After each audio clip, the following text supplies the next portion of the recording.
I'm meadsy69, welcome back to the channel. Now in today's video we're going to look at the original DERP machine, and that is the SU-152. The SU-152 used to be a brilliant tank, used to be a really fun tank to play, but you know, with the likes of the Smasher now and well, just the Smasher and maybe even the Annihilator, even though the Annihilator is not a derp gun, with the 3 shots that it's got, it could basically do the same, if not a little bit more damage than these big derpy tanks can do, like the SU-152. So because of tanks like the Smasher and the Annihilator, are these tanks like the KV-2 and the SU-152 even worth playing with the derp gun? It's very hard because that is what we're known by. Like the KV-2, the other gun, the better gun, which is the more DPM but the less alpha,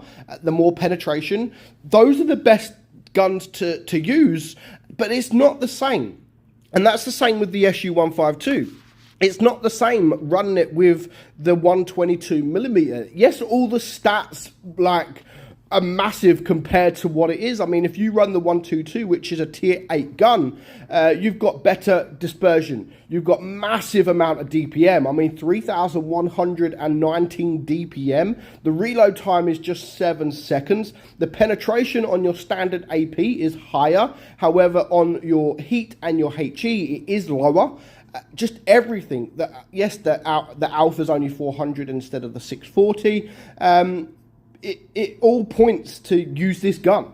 But it's the SU-152, man. You don't run the SU-152 with the 122. It's not for that. You run in it with this gun right here, which is the 152. That's the whole reason it is called an SU-152. You don't run it with the 122. You run it with this gun right here, which is a tier 6 crappy gun.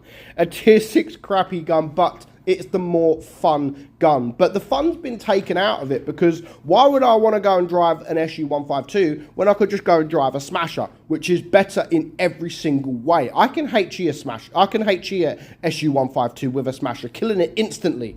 SU-152 can't really do the same with the Smasher. So there is no reason for me to play the SU-152 when I could just go and take out a Smasher. So with this gun, we're going to look at this gun. We're going to play it with this gun because you should be, because it's not as fun otherwise. The aim time, obviously, at 4.5 isn't great. The dispersion at 0.453 isn't great. The DPM, I mean, is not bad at 2688 for what it is, and it has a 14.5 second reload. Now, the penetration is only 142 on your AP, but like all the other derp guns, I mean, you're not driving this for the AP. You're not driving this tank like you would the Smasher for the AP. That is like, no, you don't do it. You're driving it for the heat, and you're driving it mainly for the HE damage. Now, the heat pen is actually very good at 275mm. Now, we are running this with calibrated shells, which you should be, because you're relying on that heat and you're relying on the HE. You're not relying on the AP. So because you are relying on the heat and the HE, you should be increasing that excuse me, you should be increasing that pen as much as you can. So you should be running this tank with the calibrated shells. 95 heat pen as well, which is really good. You've got a 640 alpha gun on your AP, 545 on your heat, and a massive 960 on your HE. Your gun depression is only 6 degrees of gun depression, so nothing really to write home about. I mean, the armor as well is pretty much non-existent. So yeah, you don't rely on the armor. So we're just going to have, I think this game, I believe it's just one shot into this, and then we do absolutely poor, if I remember rightly. So it's a very much a campy tank. If you get caught out, you're not going to bounce anything. Unless you get lucky with a troll bounce, you're really not going to bounce at all. So this is a campy tank. You have to camp in this tank. Otherwise, you really are not going to succeed. So we're going to go for the heat. I mean, we're going to turn to the AP. And again, the AP, you're not penning anything. I think we're just about to lose almost all of our hit points just almost instantly. And that is what happens. If you get caught out and you get spotted, this is what happens. So you have to camp. You have to camp. And when you do camp and you get the opportunity, just like we're going to do here to this poor Lorraine, give me an opportunity, bang, 1146 damage done to him. Like, he was on 1200 damage. He didn't mind poking because he had the hit points. And then boom, get back to the garage, son, because you are dead. So that's literally the only thing that happens this game for me. Nothing else happens for me this game. So we're just going to move on and go on to the next game. But most of your games is going to be like that. Most of your battles will be like that. Like, you might have the odd nice shot, but that's basically it. You're going to have the odd nice shot. And if you're going to get a map like this, it's not really a map for you in this tank. As I've said, if you don't play this tank like a camping tank, then you're playing it wrong, because 100% you don't have the armor, you don't have the speed, you don't have the penetration as such to deal with the guys that you're going to come up against, especially if you are bottom tier. So yeah, just camp, be patient. Don't just sit at the back of the map doing absolutely nothing. If you've got no shots, then of course you need to relocate into a different position where you can actually get some shots off.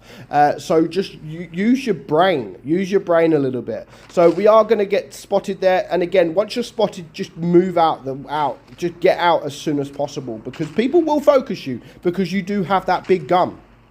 Now, if you decide to run it with the 122 millimeter, then you can actually fool some people, because they think you're going to have a big 14+ second reload. They think that you're going to do a massive amount of damage, and they're going to be shocked when you're going to reload within sort of 6-7 seconds. So you can trick people as such. And again, if you are frontally in front of these heavy tanks, then just switch to the heat. You do have enough heat pen, even though your gun is only a tier 6 gun, you do have enough heat pen to get through almost anything that will come your way. You might struggle against some tier 8 heavies like Tiger 2, sorry. Yeah, you're going to struggle, so you might be better off just shooting HE, just so you do some damage. But the bottom plate of a Tiger 2 with heat, you should be able to penetrate, to be honest.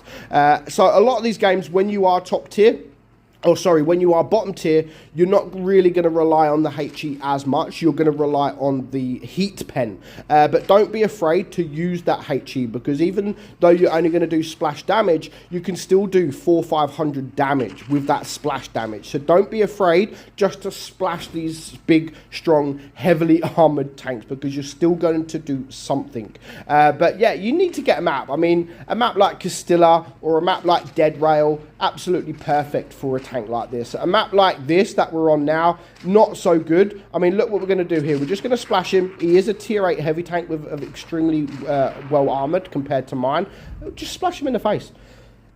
So yeah, just splash him in the face, and it was enough to kill that guy. So just one tank left, which is this Dracula. I mean, we haven't done hardly anything. You might have the odd game where you could do sort of 3-4k damage, but most of your battles are going to be around this this kind of damage. So don't think anything special of this tank. But it used to be a really, really fun tank to play, like a really fun tank to play. But since the introduction of the Smasher, then for me, there is no reason why I should play this tank over the Smasher.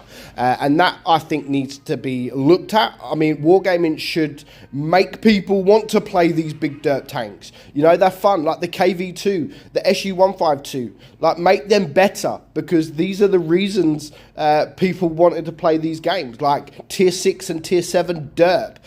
That is why people wanted to play. These were the 2 most popular tanks back in the day when there was no Smashers. But nowadays, they're no fun. They're no fun because of one tank and one tank alone, and that is the Smasher. So let me know your thoughts on the SU-152. Is it a dirt tank that you still take out and have a bit of fun? Let me know in the comments below. But for now, I hope you enjoyed today's video, guys. I'm meadsyreplays, and I'll catch you all soon. Bye-bye.